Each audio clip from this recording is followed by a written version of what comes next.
"I suppose you have heard the news, Basil?" said Lord Henry that evening as Hallward was shown into a little private room at the Bristol where dinner had been laid for 3. "No, Harry," answered the artist, giving his hat and coat to the bowing waiter. "What is it? Nothing about politics, I hope. They don't interest me. There's hardly a single person in the House of Commons worth painting, though many of them would be the better for a little whitewashing." "Dorian Gray is engaged to be married," said Lord Henry, watching him as he spoke. Hallward started and then frowned. "Dorian engaged to be married?" he cried. "Impossible." "It is perfectly true." "To whom?" "To some little actress or other." "I can't believe it. Dorian is far too sensible." "Dorian is far too wise not to do foolish things now and then, my dear Basil." "Marriage is hardly a thing that one can do now and then, Harry." "Except in America," rejoined Lord Henry languidly. "But I didn't say he was married. I say he was engaged to be married. There's a great difference. I have a distinct remembrance of being married, but I have no recollection at all of being engaged. I am inclined to think that I never was engaged." "But think of Dorian's birth and position and wealth. It would be absurd for him to marry so much beneath him." "If you want to make him marry this girl, tell him that, Basil. He's sure to do it then. Whenever a man does a thoroughly stupid thing, it is always from the noblest motives. I hope this girl is good, Harry. I don't want to see Dorian tied to some wild creature who might degrade his nature and ruin his intellect." "Oh, she is better than good. She is beautiful," murmured Lord Henry, sipping a glass of vermouth and orange bitters. "Dorian says she is beautiful, and he's not often wrong about things of that kind. Your portrait of him has quickened his appreciation of the personal appearance of other people. It has had that excellent effect, amongst others. We are to see her tonight, if that boy doesn't forget his appointment." "Are you serious?" "Quite serious, Basil. I should be miserable if I thought I should ever be more serious than I am at the present moment." "But do you approve of it, Harry?" asked the painter, walking up and down the room and biting his lip. "You can't approve of it, possibly. It is some silly infatuation." "I never approve or disapprove of anything now. It is an absurd attitude to take towards life. We are not sent into the world to air our moral prejudices. I never take any notice of what common people say, and I never interfere with what charming people do. If a personality fascinates me, whatever mode of expression that personality selects is absolutely delightful to me. Dorian Gray falls in love with a beautiful girl who acts Juliet and proposes to marry her. Why not? If he wedded Messalina, he would be none the less interesting. You know I'm not a champion of marriage. The real drawback to marriage is that it makes one unselfish, and unselfish people are colorless. They lack individuality. Still, there are certain temperaments that marriage makes more complex. They retain their egotism and add to it many other egos. They are forced to have more than one life. They become more highly organized, and to be highly organized is, I should fancy, the object of man's existence. Besides, every experience is of value, and whatever one may say against marriage, it is certainly an experience. I hope that Dorian Gray will make this girl his wife, passionately adore her for 6 months, and then suddenly become fascinated by someone else. He would be a wonderful study." "You don't mean a single word of all that, Harry. You know you don't. If Dorian Gray's life was spoiled, no one would be sorrier than yourself. You are much better than you pretend to be." Lord Henry laughed. "The reason we all like to think so well of others is that we are all afraid for ourselves. The basis of optimism is sheer terror. We think that we are generous because we credit our neighbor with the possession of those virtues that are likely to be a benefit to us. We praise the banker that we may overdraw our account and find good qualities in the highwayman in the hope that he may spare our pockets. I mean everything that I have said. I have the greatest contempt for optimism. As for a spoiled life, no life is spoiled but one whose growth is arrested. If you want to mar a nature, you are merely to reform it. As for marriage, of course that would be silly, but there are other and more interesting bonds between man and women. I will certainly encourage them. They have the charm of being fashionable. But here is Dorian himself. He will tell you more than I can. My dear Harry, my dear Basil, you must both congratulate me, said the lad, throwing off his evening cape with its satin-lined wings and shaking each of his friends by the hand in turn. I've never been so happy. Of course it is sudden. All really delightful things are. And yet it seems to me to be the one thing I've been looking for all my life. He was flushed with excitement and pleasure and looked extraordinarily handsome. I hope you will always be very happy, Dorian, said Hallward. But I don't quite forgive you for not having let me know of your engagement. You let Harry know. And I don't forgive you for being late for dinner, broke in Lord Henry, putting his hand on the lad's shoulder and smiling as he spoke. Come, let us sit down and try what the new chef here is like, and then you will tell us how it all came about. There's really not much to tell, cried Dorian as they took their seats at the small round table. What happened was simply this. After I left you yesterday evening, Harry, I dressed, had some dinner at that little Italian restaurant in Rupert Street you introduced me to, and went down at 8 o'clock to the theatre. Sybil was playing Rosalind. Of course, the scenery was dreadful, and the Orlando absurd. But Sybil, you should have seen her. When she came on in her boy's clothes, she was perfectly wonderful. She wore a moss-coloured velvet jerkin with cinnamon sleeves, slim brown cross-gartered hose, a dainty little green cap with a hawk's feather caught in a jewel, and a hooded cloak lined with dull red. She had never seemed to me more exquisite. She had all the delicate grace of that Tangara figurine that you have in your studio, Basil. Her hair clustered round her face like dark leaves round a pale rose. As for her acting, well, you shall see her tonight. She is simply a born artist. I sat in that dingy box absolutely enthralled. I forgot that I was in London and in the 19th century. I was away with my love in a forest that no man had ever seen. After the performance was over, I went behind and spoke to her. As we were sitting together, suddenly there came into her eyes a look that I had never seen there before. My lips moved towards her, we kissed each other. I can't describe to you what I felt at that moment. It seemed to me that all my life had been narrowed to one perfect point of rose-coloured joy.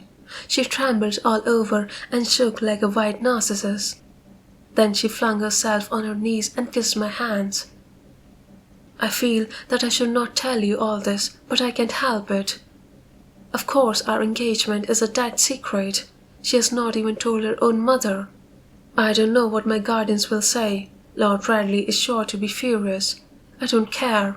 I shall be of age in less than a year, and then I can do what I like. I have been right, Basil, haven't I, to take my love out of poetry and to find my wife in Shakespeare's plays. Lips that Shakespeare taught to speak have whispered their secret in my ear. I have had the arms of Rosalind around me and kissed Juliet on the mouth. Yes, Dorian, I suppose you were right, said Hallward slowly. Have you seen her today? Asked Lord Henry. Dorian Gray shook his head. I left her in the forest of Arden. I shall find her in an orchard in Verona. Lord Henry sipped his champagne in a meditative manner.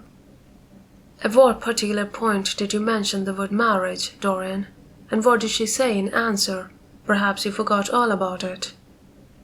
My dear Harry, I did not treat it as a business transaction, and I did not make any formal proposal. I told her that I loved her, and she said she was not worthy to be my wife.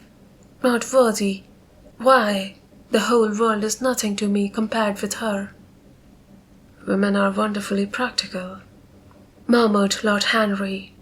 much more practical than we are. In situations of that kind, we often forget to say anything about marriage, and they always remind us. Hallward laid his hand upon his arm. Don't, Harry. You have annoyed Dorian. He's not like other men. He would never bring misery upon anyone. His nature is too fine for that. Lord Henry looked across the table. Dorian is never annoyed with me, he answered. I asked the question for the best reason possible, for the only reason, indeed, that excuses one for asking any question. Simple curiosity. I have a theory that it is always the women who propose to us, and not we who propose to the women. Except, of course, in middle-class life, but then the middle classes are not modern. Dorian Gray laughed and tossed his head. You are quite incorrigible, Harry, but I don't mind. It is impossible to be angry with you. When you see Sybil Vane, you will feel that the man who could wrong her would be a beast without a heart. I cannot understand how anyone can wish to shame the thing he loves. I love Sybil Vane. I want to place her on a pedestal of gold and to see the world worship the woman who is mine. What is marriage? An irrevocable vow. You mock at it for that. Ah, don't mock. It is an irrevocable vow that I want to take. Her trust makes me faithful. Her belief makes me good. When I'm with her, I regret all that you have taught me. I become different from what you have known me to be. I'm changed, and the mere touch of Sybil Vane's hand makes me forget you and all your wrong, fascinating, poisonous, delightful theories. And those are? Asked Lord Henry, helping himself to some salad. Oh, your theories about life, your theories about love, and your theories about pleasure. All your theories, in fact, Harry. Pleasure is the only thing worth having a theory about, he answered in a slow, melodious voice. But I'm afraid I cannot claim my theory as my own. It belongs to nature, not to me. Pleasure is nature's test, her sign of approval. When we are happy, we're always good, but when we are good, we're not always happy. Ah, but what do you mean by good? Cried Basil Hallward. Yes, echoed Dorian, leaning back in his chair and looking at Lord Henry over the heavy clusters of purple-lipped irises that stood in the centre of the table. What do you mean by good, Harry? To be good is to be in harmony with oneself, he replied, touching the thin stem of his glass with his pale, fine-pointed fingers. Discord is to be forced to be in harmony with others. One's own life, that is the important thing. As for the lives of one's neighbours, if one wishes to be a prig or a Puritan, one can flaunt one's moral views about them, but they are not one's concern. Besides, individualism has really the higher aim. Modern morality consists in accepting the standard of one's age. I consider that for any man of culture to accept the standard of his age is a form of the grossest immorality.